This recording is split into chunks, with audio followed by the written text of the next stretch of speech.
Hi, I'm Danny with eTrailer, and today we're going to take a look at and I'm going to show you how to install the Blue Ox base plate kit for our 2023 Jeep Gladiator.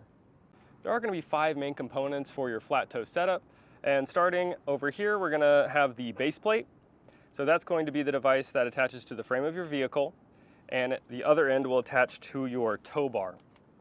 And your tow bar is going to be the in-between from your base plate to the hitch on your motorhome. And the next component here is going to be your wiring. So the wiring is going to allow you to utilize your turn signals and brake signals when you're driving down the highway in your motorhome. Now the next component is going to be your safety cables here. So this is just going to be a secondary safety measure. And then finally, you're going to have your braking system. So you're going to need some sort of braking system inside your vehicle so you can use the brakes in your motorhome and it will stop your vehicle as well. This is what your base plate is going to look like on your Jeep Gladiator here. And as you can see, this base plate does come with attachment points for your 7-pole wiring, your breakaway switch, and there's holes on either end for your safety cables. Now I'm going to go ahead and remove the tow bar so we can see how this looks on the Jeep when you're not connected to the motorhome. So I'm going to remove these pins here. And there's a button on these and you can just pull them right out. I'm going to get these out of the way here. Now we'll have these removable arms that you can turn and remove. Now I will recommend, if you are getting a Blue Ox base plate, to get a Blue Ox tow bar as well, because those feet are specialized for these removable arms. If you do mix and match, say you have a different tow bar already, you may have to get new removable arms here. Now with those detachable arms removed, let's take a look on how this sits on the Jeep. I personally really like the low profile look of this. And Jeeps are known to have a lot of attachment points, so this kind of really just blends in with the look of your Jeep. Another thing I really like about this base plate is it has attachment points for the plug and the breakaway switch. Some kits, it's all a jumble mess kind of in the middle here, but this spaces it out nicely and it doesn't look too much of a clutter. This also has a nice matte black powder coat finish, which is going to be resistant to rust and corrosion over time. And when you're ready to reattach your vehicle to your motorhome, you can simply put the arm back in, hear it click, and now you're ready to go to your next campsite. One thing to keep in mind for if you're doing a flat toe setup is the height of your hitch receiver. So you're going to want to measure the ground to the bottom of your hitch receiver opening here on the motorhome. Ours is about 17 inches today. And then you're going to want to come to your retractable arms on your base plate and measure the bottom of those as well. Ours is about 14.5. So as long as you're in that plus or minus 3 inches range, you should be good to go. But if it's more than that 3 inches, then you're gonna probably need a high-low adapter to make up that difference. But if you have any questions about if you need a high-low adapter for your setup or any other questions about your flat toe setup, please feel free to reach out to us at eTrailer and we can get those answered for you. Now, getting onto the install for the base plate, it is pretty simple actually on these Jeeps. You can just take the bumper off, the underbelly panel, and it's just a bolt-on application. There is some minor drilling. But if you don't have the time or tools to do it yourself, then feel free to check out our dealer locator and we can find a professional in your area to do it for you. But if you're looking to do it yourself, follow along and I'll show you how to do it. To start off our installation, we're gonna get this trim piece out that is behind our bumper. I'm gonna use a flathead screwdriver and give it a twist and a trim panel tool to get these out of here.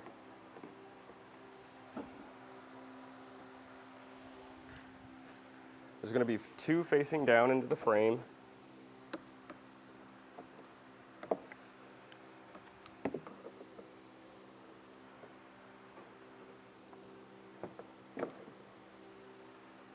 And there's going to be 6 push pin fasteners, the same style, going into the bumper. I'm going to get those removed as well.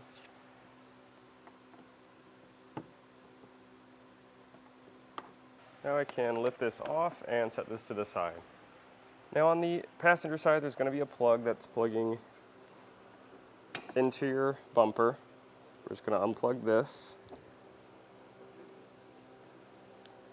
I'm going to push down on that button and pull them apart.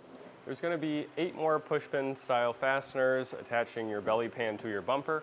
We're going to remove those now. So the first one's going to be here. Same thing, I'm going to use screwdriver and trim panel tool. And if just the head comes out, I will grab some needle nose, make it a little easier to pull the pin out. Now I'm going to use a 8mm socket and get 2 screws removed on this belly pin. And with those removed, you can take this trim piece and set it to the side. There's going to be 2 16mm bolts that we're going to remove either side. And now we can get our skid plate removed. Now we can go ahead and remove the 4 bolts attaching our bumper to our frame. I do have a swivel attachment onto a 18mm socket, but if you don't have that, you could use like a wrench. Get these removed.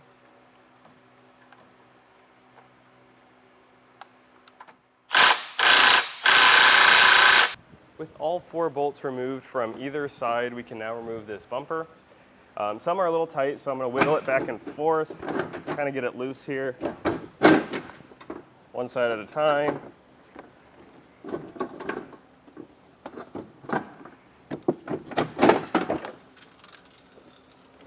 And now I can put this in a safe spot.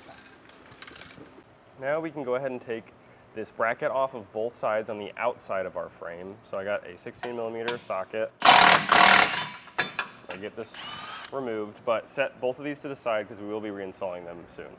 Next, we're going to cut a piece out of this frame here. I'll show you what we'll cut out, just so we can get our hardware in here. So I am going to use a grinder. You can use a Dremel tool to get this cut out, but I'll go ahead and cut the sides. I cut these sides and I scored the top here, and now I'm just going to use a pry tool and bend this out. Might need to hit it back and forth a little bit.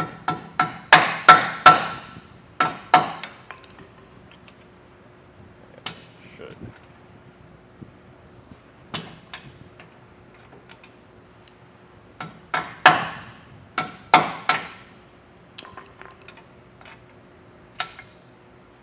Now I'll go ahead and spray the edges so it'll prevent rust and corrosion.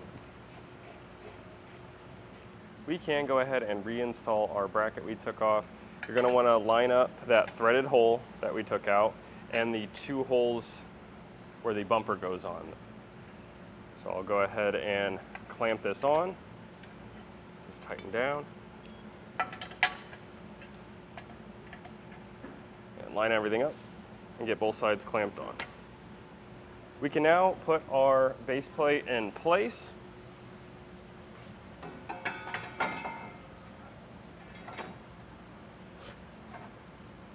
And you're going to want to put your hardware that came out of the vehicle, line these holes up, and get this reinstalled on both sides. On all the weld nuts that come in your kit, you're going to want to run the hardware through just to make sure you don't have any weld splatter in those threads or anything that's going to hang up when you're going to install this on the vehicle. So once you made sure they're all clean, you're going to want to get some red Loctite, and we're going to be putting in this on all the hardware.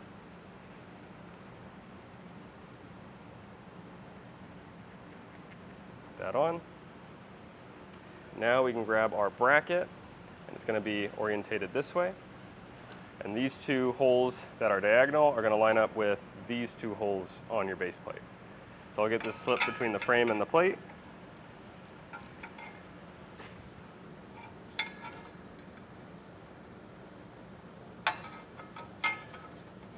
And this top hole is going to get our larger bolt.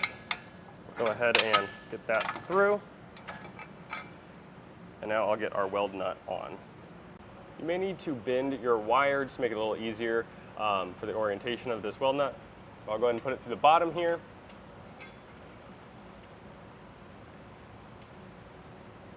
And just get this loosely threaded on.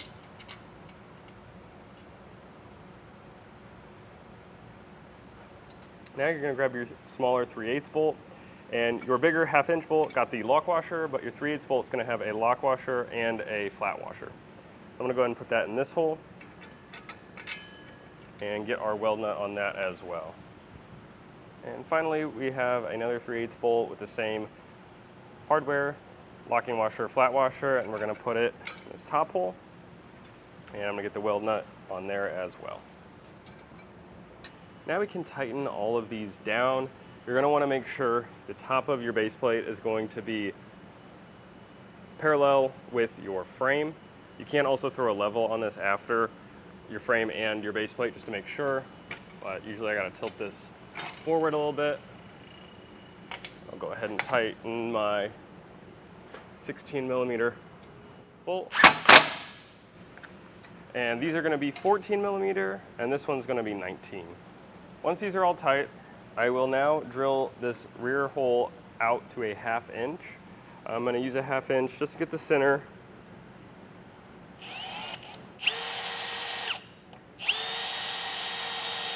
And then once I got the center marked, I'll go ahead and use a smaller drill bit and step it up from there to make it a little easier drilling this hole.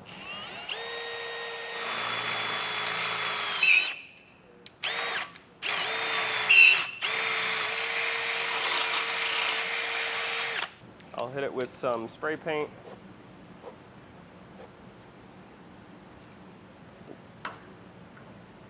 And now I can get my hardware in. I got the lock washer on my 1/2 inch bolt here. And I'm going to get the spacer block, slide that down, and slide our bolt in. Now I'm going to go ahead and put our weld nut on the bolt. I'm going to slide this through the hole we enlarged in the frame. I'm going to put a light up top here. It's going to shine light in there just so I can see what I'm doing.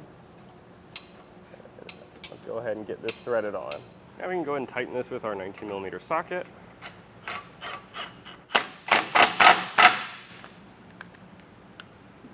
I'm going to go ahead and torque these down to the specs in the instructions. And if you don't have a torque wrench at home, you can order one from us at etrailer, or you can usually rent them from your local auto parts store. Now I'll go ahead and get all these weld nut wires cut off. Next, we can put the safety cable on our base plate and our frame. I'm going to get our ring on, and I'm going to go up behind here, feed it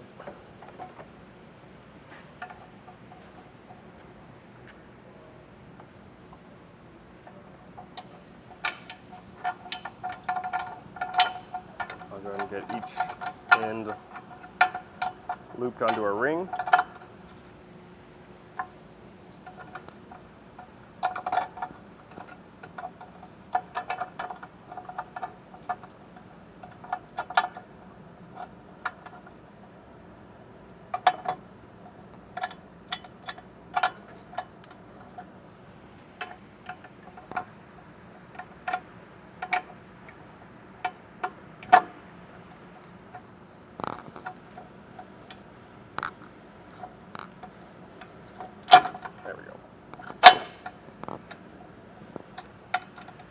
And I'll get our ring tightened down. I'll give this a couple of turns with a 17mm wrench. Make sure this is nice and tight. Now I'm going to zip tie both sides to make this out of the way of anything moving.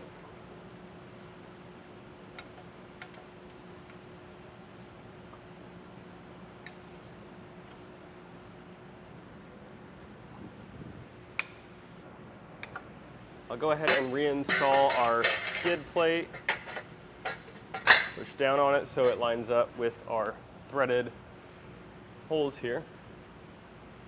And we can reinstall the hardware that we took off.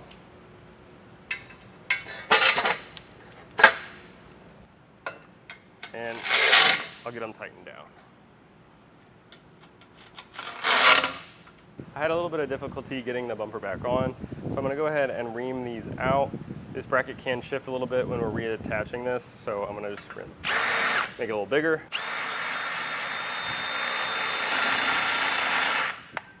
After reaming that out a little bit, this was able to slide on, and now I'm gonna get the factory nuts back on.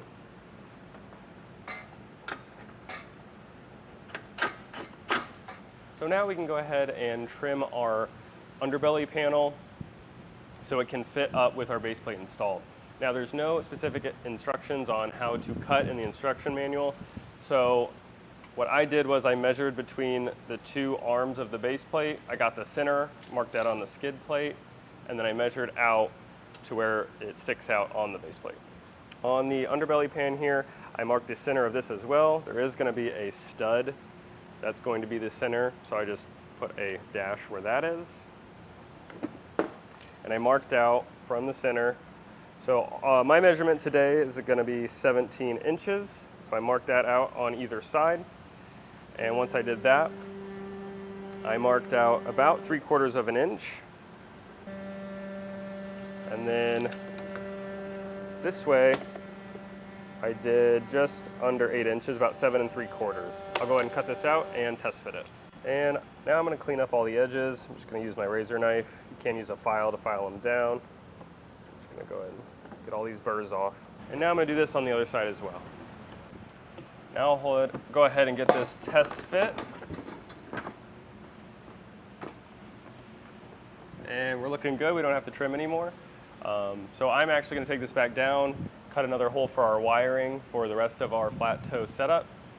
But if you're at this step, you can go ahead and button everything back up. Don't forget to reattach your wiring on your passenger side. But that just about does it. And that was a look at the Blue Ox base plate kit on our 2023 Jeep Gladiator.